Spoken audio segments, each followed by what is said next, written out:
მილანის მოდის კვირეული ყოველთვის განსაკუთრებული მოვლენაა მოდის სამყაროში. თუმცა 2025 წლის სეზონი კიდევ უფრო მნიშვნელოვანი გამოდგა. სოფლიო ბრენდებმა გუჩიმ, არმანიმ, ვერსაჩემ, პრადამ და კავალიმ თავიანთი შემოდგომა ზამთრის ახალი კოლექციები წარადგინეს. ეს იყო კვირეული, რომელსაც მოდის ინდუსტრიის მომავალზე დიდი გავლენა ექნება. გადავხედოთ, როგორ იყო წარმოდგენილი მილანის პოდიუმზე. ისტორიისა და თანამედროვე ექსპერიმენტების ერთობლიობა. მოდის სახლმა გუჩიმ მოდის ახალი კურსი და ფერის ცვლილება შემოგთავაზა. გუჩიმ თავისი ჩვენება სრულიად ახალი პალიტრით გახსნა. სადაც წითელი ფერი ჩაანაცვლა მუქმა მწვანემ, რომელიც საბატო დე სარნოს დირექტორობისას ბრენდის მთავარი ფერი გახდა. ფერის ცვლილება არა მხოლოდ ვიზუალური განახლება, არამედ გუჩის კრეატიული კურსის ცვლილების სიმბოლოც იყო. პოდიუმზე მწვანე ხალიჩა იყო გაშლილი. ხოლო კოლექცია კი ასახავდა ბრენდის ისტორიას. 1960-იანი წლების მოკლე, კუბური ფორმის პიჯაკები, რომლებიც მინი ქვედაკაბებთან იყო შეხამებული. 1990-იანების აბრეშუმის კაბები მაქმანებით, რომლებიც ნოსტალგიურ ელფერს მატებდა კოლექციას. მოკარგული კორსეტები მკვეთრ ფერებში, რომლებიც მკაცრ შავ სამოს აბალანსებდა. მამაკაცის პერანგები გამოკვეთილი წელის ფორმებით. ხელოვნური ბეწვის და ცივი სეზონისთვის განკუთვნილი ტყავის ტრენჩები.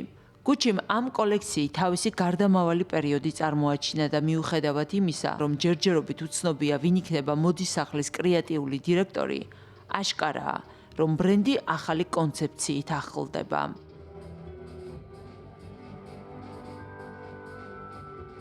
ჯორჯო არმანი, რომელიც 90 წლის ასაკშიც კი მოდის სამყაროს ერთ-ერთი უდიდესი ფიგურაა, ახალი კოლექციით საკუთარ მემკვიდრეობას დაუბრუნდა.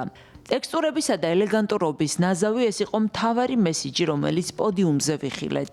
კოლექციის გახსნისას წარმოდგენილი სამოსი ხავერდისა და ტყავის მდიდრული კომბინაციით გამოირჩეოდა.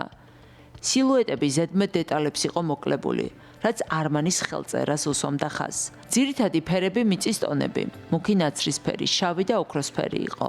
ფართო შავლები და განიერ-მხრებიანი პიჯაკები არმანის კლასიკას ქმნიდა. მაქმანის ლამაზი დეტალები, მსუბუქი ნაჭრები ცივი სეზონისთვის გრაციოზულობას ინარჩუნებდა. შოუს დასასრულს არმანი ბრჭყვიალა სამოში გამოწყობილ მოდელებთან ერთად გამოვიდა პოდიუმზე, რაც კიდევ ერთი ნიშანი იყო იმისა, რომ მისი სტილი თაობების განმავლობაში უცვლელია.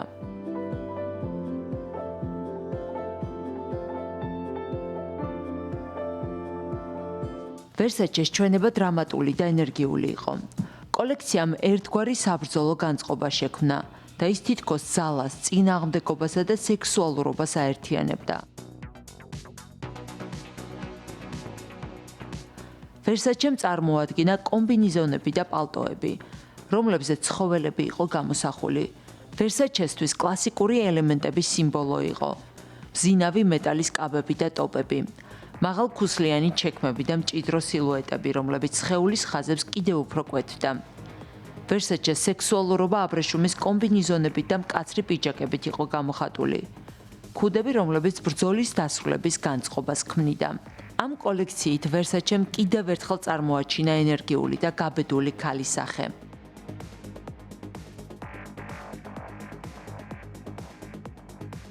პრადამ კი თავისი კოლექცია გახსნა პატარა შავი კაბით, რომელიც დრამატულ განწყობას ქმნიდა. მიუჩა პრადამ აღნიშნა, რომ მსოფლიო ამჟამად საკმაოდ შავ მომენტს გადის და ეს განწყობა კოლექციაშიც აისახა. განზრახ დაუმუშავებელი ტანსაცმლის ტექსტურები, პიჟამების სტილის გადმოტანა დღის ამოზე ღილებიანი პერანგებით. მაქმანიანი აბრეშუმის კაბები, რომლებიც 90-იანებს მოგაგონებთ. ფანქრის სტილის ქვედაკაბები, მზინავი ტყავი და ხელოვნური ბეწვის დეტალები. სამკაულებით გამოწყობილი მოკლემკლავიანი და მილისებრი ზედები. პრადას კოლექცია იყო მინიმალიზმისა და კომფორტის შერწყმა, რომელიც თანამედროვე ქალის თავისუფლებას უსვამდა ხაზს. რობერტო კავალიმ კოლექცია პომპეისგან შთაგონებული ფერებითა და ტექსტურებით შექმნა. მინი კაბებზე გამოსახული ცხოველები და მედუზები, მუქი ტყავის ტრენჩები პომპეის ფერფლის შტრიხებით. ეს იყო კავალის ერთ-ერთი ყველაზე მდიდრული და დრამატული კოლექცია, რომელიც ბერძნულ-რომაული კულტურის სიმბოლო იყო. მილანის 2025 წლის მოდის კვირეული დიდი ტრანსფორმაციების ეპოქას ასახავდა. გუჩი ახალ ეტაპს იწყებს, არმანი კლასიკას ინარჩუნებს Versace საბრძოლო განწყობას ქმნის, Prada მინიმალიზმსა და კომფორტს უსვამს ხაზს, ხოლო კავალი ისტორიულ სილამაზეს აცოცხლებს. Ამ კვირეულის შემდეგ მოდის სამყაროს წინ დიდი ცვლილებები ელის, მაგრამ ერთი რამ ნათელია. იტალიური ბრენდები არასდროს კარგავენ თავიანთ უნიკალურობას.